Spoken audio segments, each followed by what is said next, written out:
Well, well, well. It is Sunday night, and you know what that means. It's time for another example of Shag Carpet Cinema, the series here on Piercing Pop Culture, where I take a flying leap into the delightfulness that is 1970s and 1980s TV movies. I keep telling myself I was going to slow down on these, maybe look at something else for a while, but Tubi won't let me. And that is what I learned today when I stumbled on a little film called Obsessive Love. Intriguing, right?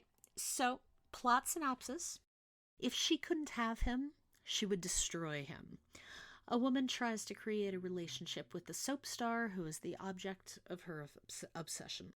Main cast here: Yvette Mimieux in the lead role, Simon McCorkindale. Then we have Louise Latham and Lainey Kazan as well, popping up in supporting roles.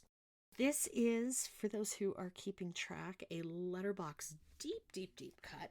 At the time of recording this anyway, has 126 member logs and 31 reviews.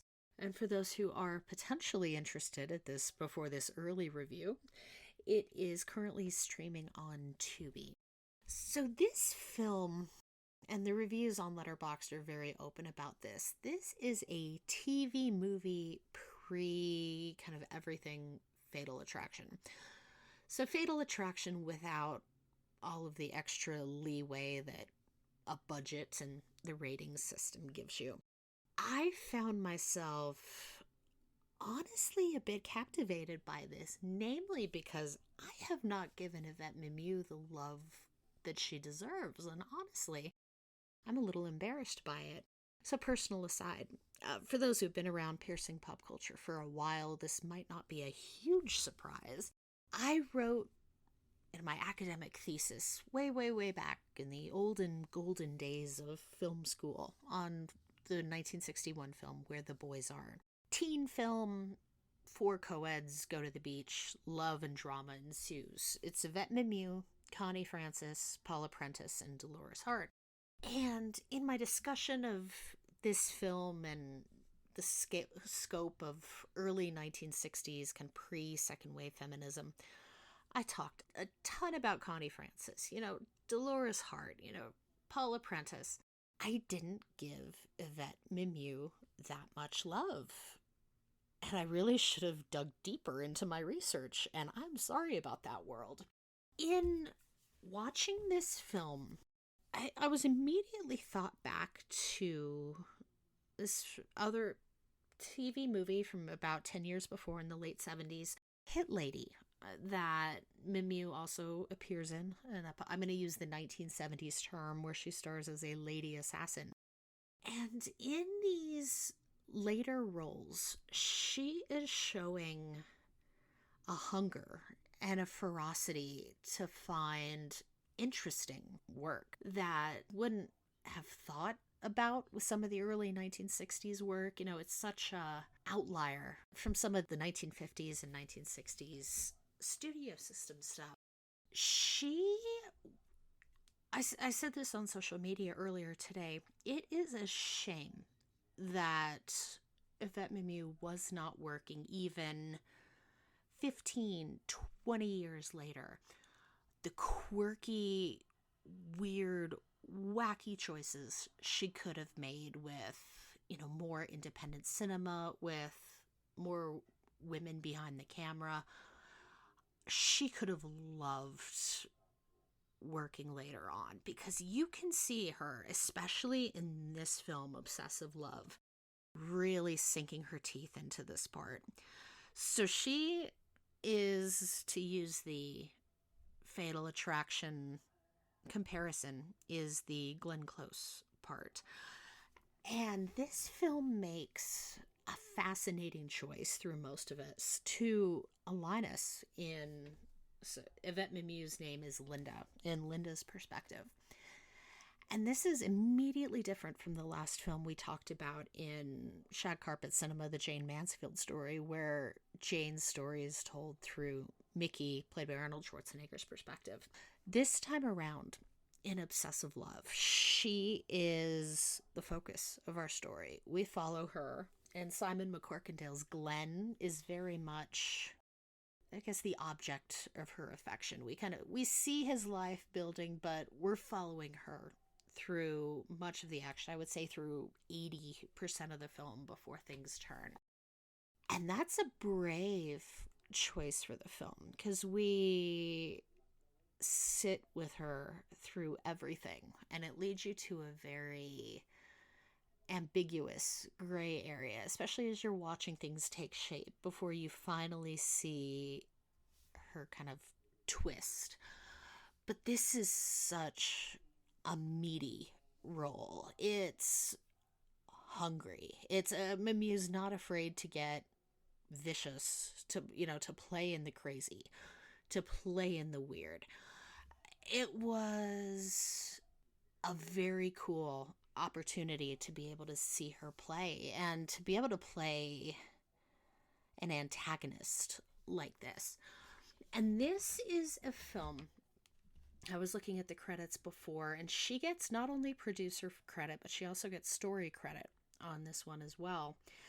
And as I was watching this, it finally led me to go check out her Wikipedia page. And I don't know why I haven't done this in the past, because I put together that with Hit Lady, which she also wrote the script for, and I believe that is still streaming on, I'm going to say it was either Tubi or YouTube, one of the two.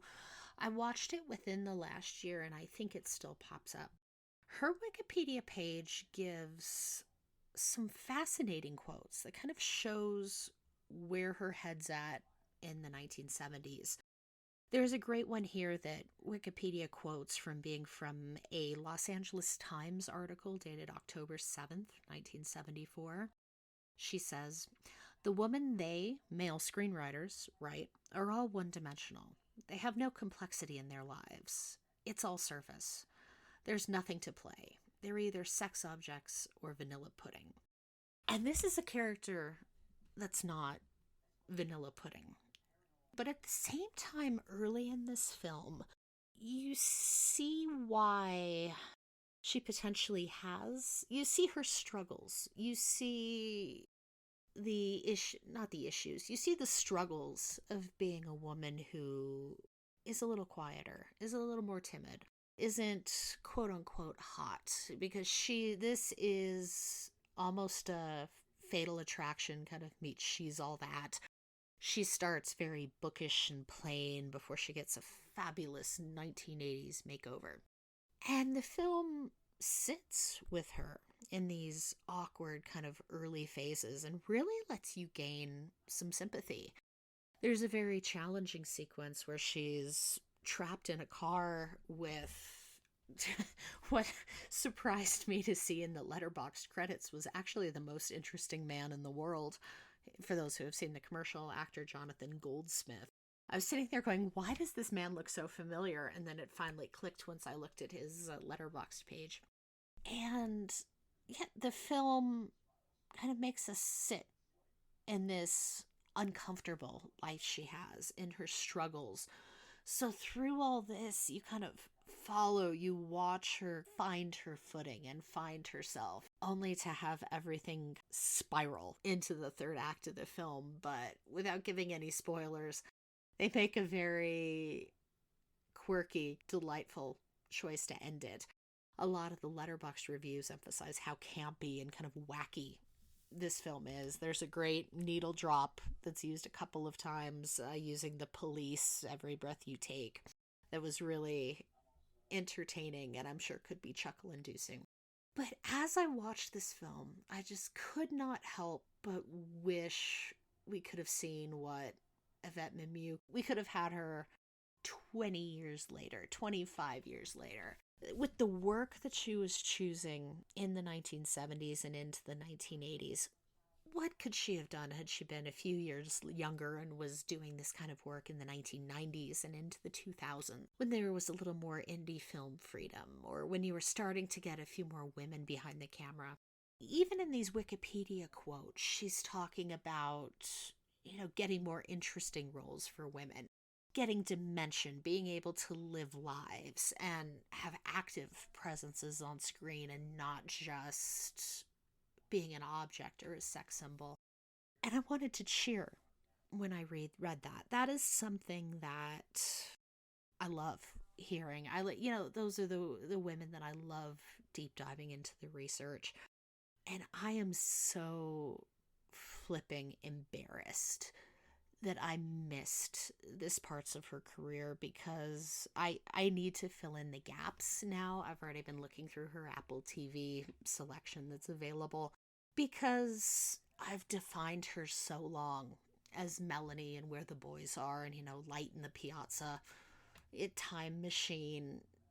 She always fit that role so well of the late studio system ingenue that I didn't take the time to look past that. And the 1970s is a fascinating time for her, and I can't wait to dive in and watch more.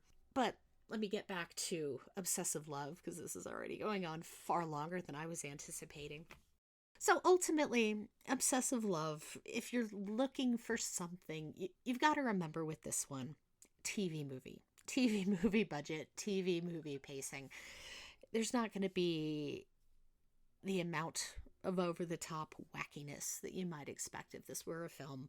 There are plenty of comments of this being a little slower. There is not a lot from the action perspective. I adored everything Mimieux was doing, and honestly, she stole the picture.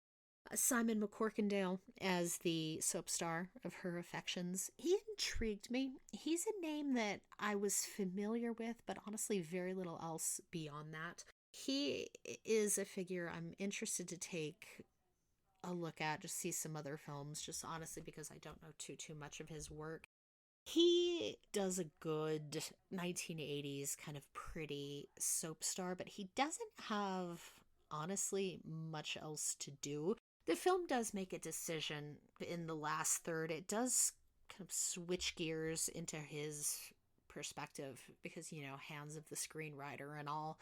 So he gets to dictate and dominate, I would say, the last act, maybe the last 15, 20 minutes or so. But ultimately, this is Yvette Mimieux's movie, and we wouldn't really have it any other way. But I will go ahead and wrap this one up. As I mentioned already, Obsessive Love is, at the time of recording at least, streaming on Tubi and is definitely worth checking out for the Yvette Mimieux of it all.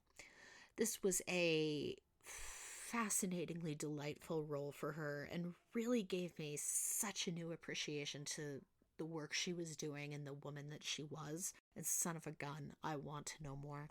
Thank you so much for joining me here at Piercing Pop Culture. I have lots more coming your way. Stay tuned for our usual drops on Tuesday and Thursday. And then we should have something else coming next Sunday as well. Take it easy, and we'll talk again soon. Bye, all.